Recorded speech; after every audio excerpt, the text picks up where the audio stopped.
Hello, my wonderful, beautiful friends. Welcome back to our Pro Revenge series. In today's episode, you'll hear 6 stories about people who got revenge on those who wronged them. The first story features OP coming to his friend's aid after a shady boss keeps writing bad checks. The second story is a controversial one, involving OP getting revenge on his ex-wife. The third story is about a business owner who should be careful what she wishes for. My friends, I hope you enjoy today's stories. Please hit that subscribe button for more revenge stories in the future. Let's dive in. A friend of mine worked as a barista at a coffee shop with a couple of locations. Unfortunately, the owner turned out to be a real piece of work. He started paying employees with bad checks and withholding their tips if they were paid via credit card, shady stuff like that. Of course, he was skimming money from the business to fund his lavish lifestyle. My friends were furious and quit shortly after this nonsense began. Unsurprisingly, the business soon went under. But if that were the whole story, it wouldn't qualify for pro-revenge. My friend was out a few $1,000s, not sure of the exact amount, but it was enough to seriously hurt their budget. They weren't the only one affected. This creep was a classic con man, writing bad checks to cover bad checks and using every delay tactic in the book. For example, he'd say, "Oh, the bank must have messed up. Just redeposit it." Of course, the check would bounce again a week or two later. All told, 8 employees were cheated out of over $20,000. One afternoon, my friend shared the whole story with me. They were sick and tired of being conned by this guy, as was everyone else. That's when the pro-revenge plan kicked in. I started digging into the business owner, looking at public records and gathering information from my friend and their co-workers. I learned a lot about this shady character. First, he had multiple felonies in his past. I'm all for second chances. But this guy wasn't that old, and had already racked up at least 6 felonies. Second, one of his convictions was for being a felon in possession of a firearm. Third, he was currently on probation for that very conviction. This is where things get interesting. With a bit more digging, I found the name of his probation officer. When I discussed my findings with my friend, they mentioned seeing firearms in the owner's apartment. Now things were really heating up. I connected my friend with the probation officer. As it turns out, when you're on probation, there are strict rules you can't break, one of which is committing more felonies. That's an automatic revocation of probation, landing you back in jail. Knowingly passing bad checks in our state for the amounts he was writing is a felony. 8 employees multiplied by 3 payroll cycles equals nearly 23 felony counts of passing bad checks. Since my friend left after 2 cycles, there was also the repeat offense of being a felon in possession of a firearm. If that wasn't bad enough, when the probation officer investigated these allegations, they found drugs in the owner's possession, enough to charge him with multiple counts of possession of controlled substances with intent to distribute. For those keeping score, if convicted on all counts, he was looking at roughly 30 felonies, more than enough to keep him behind bars for a very long time. If this were petty revenge, the story might end there. But no, there's more. The state has a fund that employers pay into for situations like this, where a company goes out of business or writes bad checks to employees. Administered by the State Labor Board, this fund covers employees' lost wages. But the state isn't so generous without a catch. To recoup their losses, they can seize company assets. And in the case of a poorly structured business with no separation between company and personal assets, they can seize the owner's personal assets too. Guess what, shady owner? Your bank accounts and personal belongings now belong to the state. You might think that's pro-revenge, right? Oh no.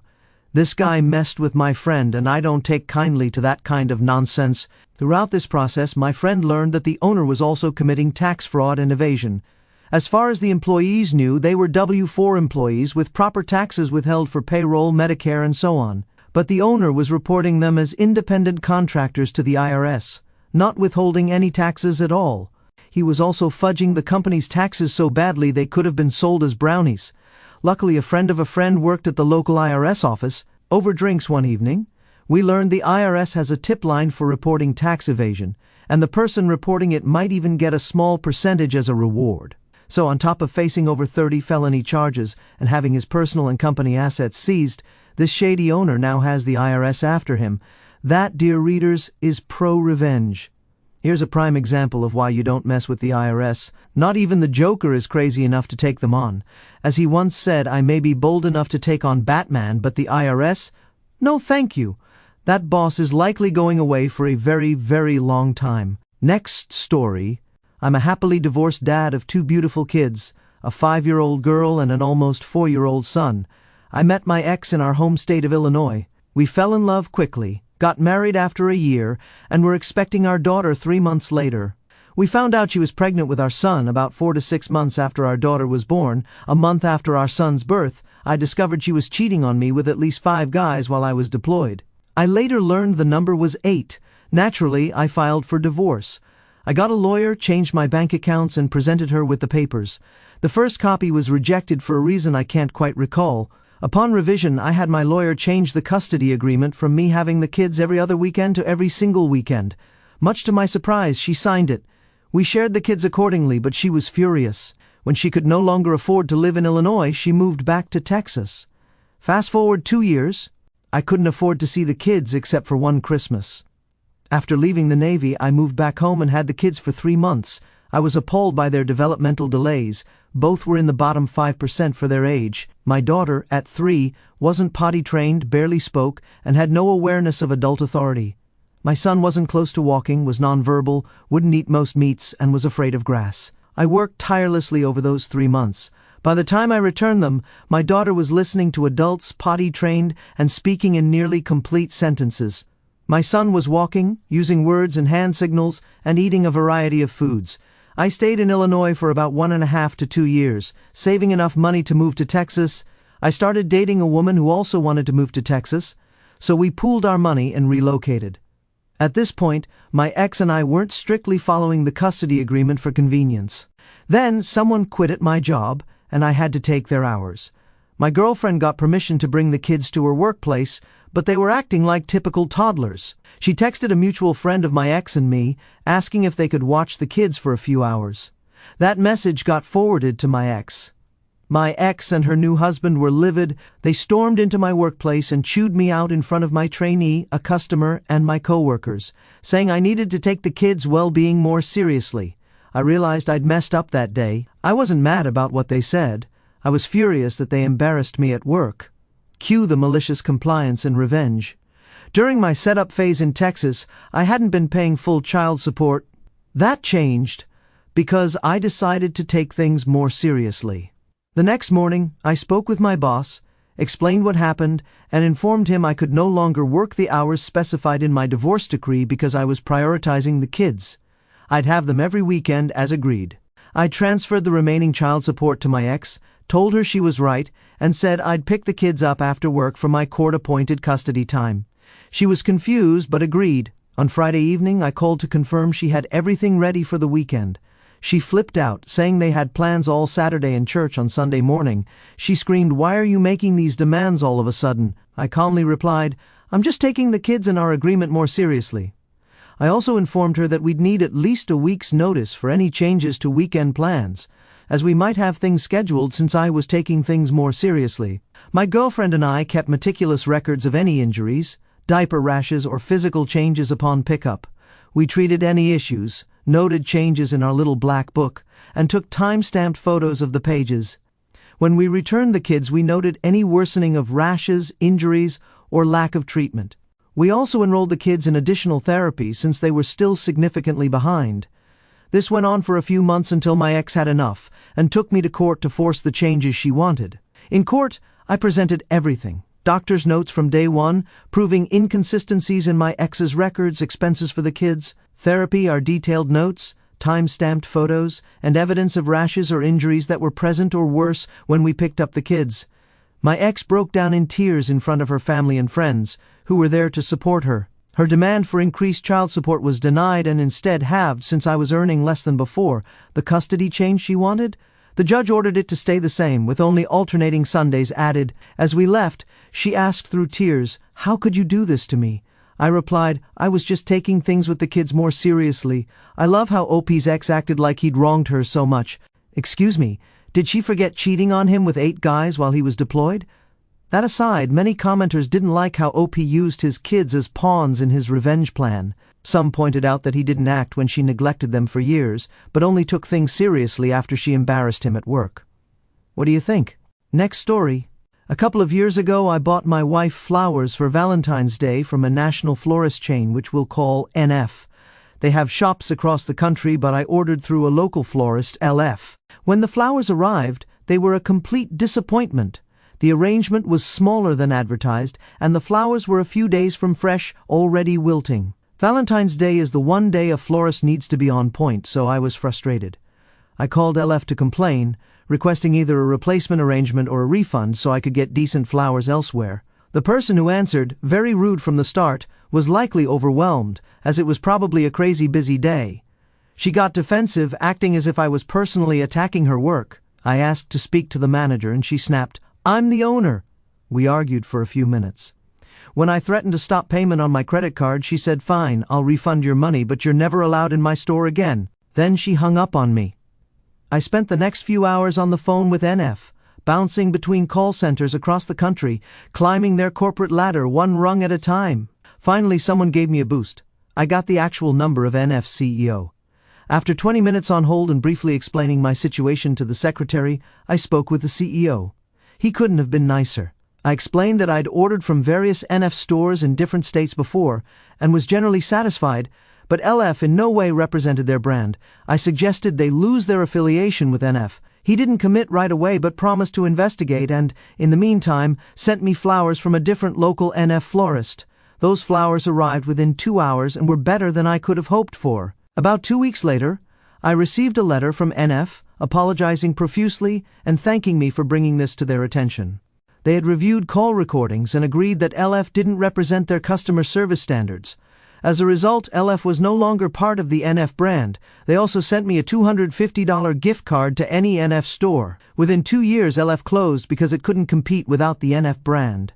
So yeah, I guess I'll never set foot in that store again. Next story. This happened when I was around 12 or 13 years old, so the details might be a bit fuzzy.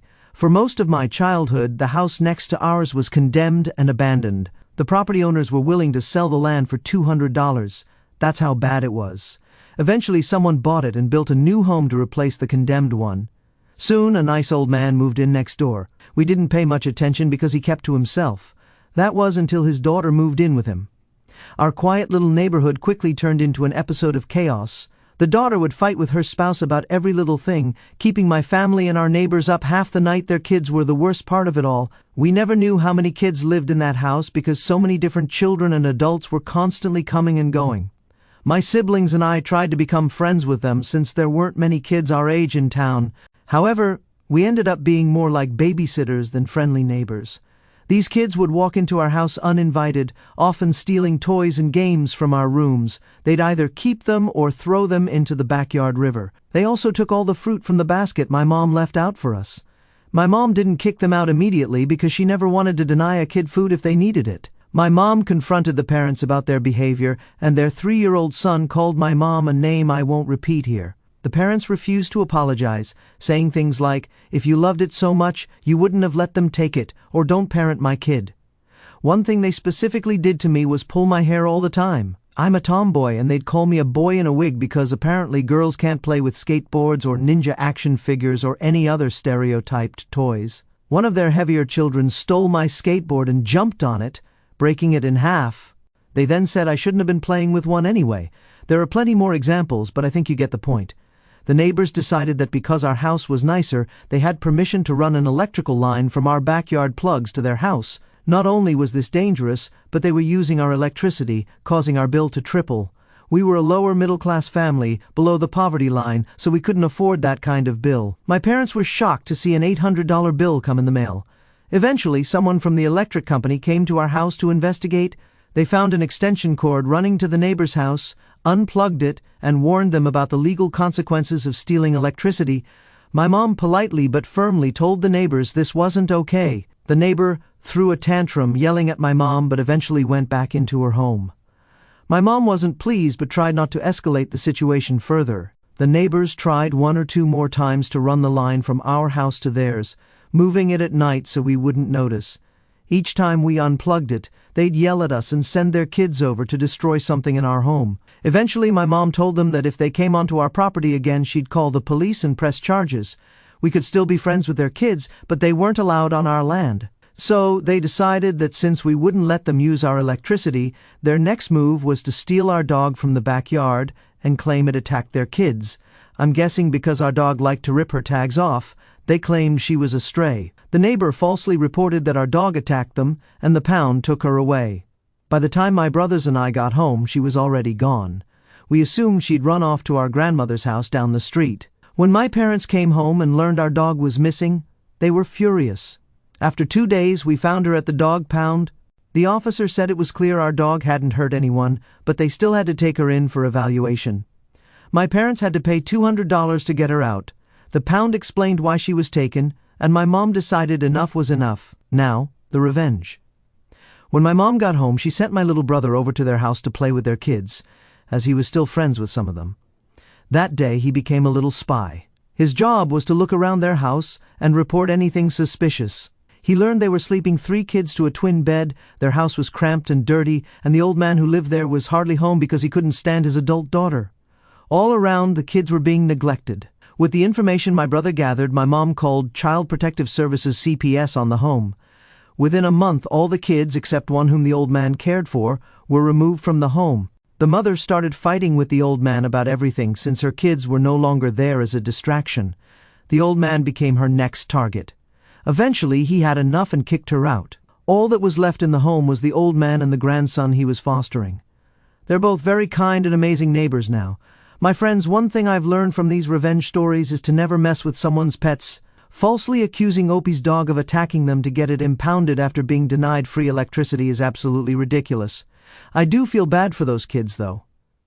What do you think? Was the revenge fair? Or did Opie's mom cross a line by having the kids taken away? Next story. Back in high school, which was a long time ago, most of the neighborhood kids worked at a local pizza place. This was great because we were all friends and could hang out after the place closed for the night. In the summer, this meant 11 o'clock at night, so we'd have great adventures during those nights. It also meant we were all close and would do anything for each other. One of the girls who worked with us was a cheerleader for the high school. She was very pretty, very social, and kind to everyone. She was also very religious and didn't date anyone until she was 17. Needless to say, she hadn't been with a guy in any way. When prom came around, one of the football players asked her out. She was super excited but confided in us that he was a big-time player, which scared her. She rounded up a group to make it a group date. The next day, she came to work, and we instantly knew something was wrong. She was flat, didn't smile, didn't join us for games that night, and just went home. After about a week, we found out what happened. After the dance, the limo took everyone home, and they were the last ones dropped off. Her parents were out late that night, and her sister was with a friend, so she was home alone. The boy invited himself in and immediately started kissing her and grabbing her. We didn't get many details, but from what we understood, he got her pants off and ignored her pleas to stop. Thankfully, her parents got home, and he quickly got dressed and left before they entered the house. After her best friend learned about this, they encouraged her to tell her parents. She did, and they approached the police. The police investigated, but after interviewing the boy, he claimed it was all her idea and consensual, and that she told him to leave. I knew this girl for 3 years, and we believed her. When nothing came of the investigation, we knew it was time to exact some revenge for her. To be honest, our group was mostly computer nerds, Dungeons and Dragons players, and some skilled car mechanics. We didn't have the same social status as this boy and his friends. That said, he wasn't really well liked. He was just a strong personality who made others follow him. We went over many ideas on how to get him back. Physical violence seemed like the easiest way, but we knew it would put targets on our backs and make it easy for him to spin a story unrelated to the truth. Then, one person in our group had an idea we went with. The boy's parents were very involved in church, and he was a church-going boy himself, though everyone knew it was a sham. His house was on a busy road in town that led to the church. His parents had a well-manicured lawn and flower gardens on a slight uphill from the road, perfect for our message. It just so happened that we knew he and his family would be out of town one weekend until late Saturday night. So, on Friday night, we went to work. We got 3 gas cans and on their well-manicured lawn wrote in large letters, probably 5 feet tall, "John is a jerk." Knowing it would take a day for the grass to die, we timed it to be visible by Sunday morning when church starts at 9 o'clock. By 9 in the morning, the grass was dead and yellow, standing out like a sign to the city. Most of the town had driven by it, and it was the talk of the church by 9:30. The dad covered the lawn with a tarp and had it replaced early the next week, but the damage was done. Here's where the story took a twist we didn't see coming. The next day, word spread quickly at school about what happened. The boy wasn't there. In fact, he didn't come back that day. 2 other girls went to the counselor's office and reported that he had done the same to them. He was 17 at the time and wasn't charged as an adult, but he was put into detention and never returned to school. I never heard what happened to him after that. Our friend was initially upset with us, though we never admitted to doing it. She knew it was us. She knew we'd be her defenders. A few weeks later, after everything settled, she started to become herself again. She told her friend she was glad he was caught and exposed. That's my story of how we took revenge on the town's big-shot football player. Now, that's a creative revenge. I agree that confronting him directly would have been satisfying, but what they chose to do completely ruined his reputation. In a small town where gossip travels fast and reputations can be tarnished, he'd almost have to leave town and start fresh somewhere else. To me, this borders on nuclear revenge because they technically destroyed his life, but he deserved it. Next story. About a month ago, one of my friends came over to hang out. We were having a good time, but he looked so nervous it was driving me crazy. I had to ask what was bothering him, and that's when my life turned upside down. He showed me a Facebook post from my upstairs neighbor. We live in an apartment, and the post stated that she was going to break into my apartment and smash all our electronics because we were too loud. One of the major issues with this apartment complex is that the walls between apartments on the same level are like steel. My neighbors could be throwing a party, and I'd have no idea. However, the ceiling is paper thin, and you can hear conversations verbatim. When we first moved in, they constantly commented on hearing our conversations and knowing what TV shows we watched. At first it was kind of funny, but the comments turned into complaints. My husband told the male neighbor there was nothing we could do about it except move out. Up until last month, we hadn't heard much from them. The Facebook post was absolutely shocking, and I was furious. If this woman publicly threatened my property, what else was she capable of?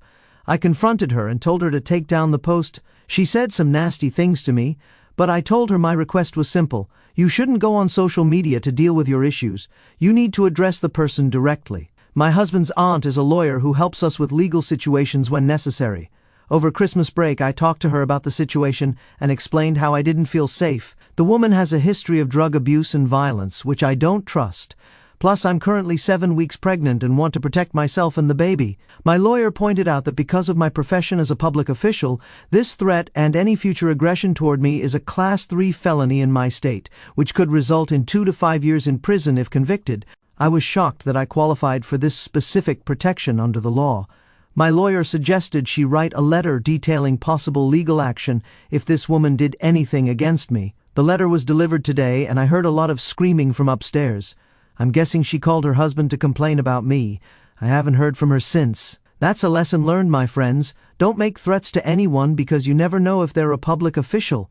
These stories are a roller coaster of entitlement, betrayal, and clever retribution, echoing the workplace and revenge tales you've shared before. Here's my take on each. The coffee shop owner's scam is infuriating. Skimming tips and writing bad checks to fund a lavish lifestyle is despicable. I admire the OP's friend for digging into the owner's felonious past and tipping off his probation officer. The cascade of 30 felony charges, asset seizure, and IRS investigation is peak pro revenge. It reminds me of your story about exposing a shady cafe owner's theft. Justice hits hard when evidence stacks up. The divorced dad's custody battle is intense. His ex's neglect and cheating with 8 men while he was deployed is unforgivable. I respect his meticulous record-keeping to prove her unfit parenting, securing sole custody, using her own take-it-seriously jab against her in court was brilliant. I agree with commenters that using kids as pawns is dicey, but her neglect justified his actions, much like your tales of standing up to toxic behavior. The Florist fiasco is frustrating. The wilted Valentine's Day flowers and rude owner's ban were uncalled for. I love how the OP escalated to NF CEO, leading to LF's brand loss and closure. The $250 gift card was a nice bonus. It's like your story of a customer wrongly banned from a shop. Persistence pays off.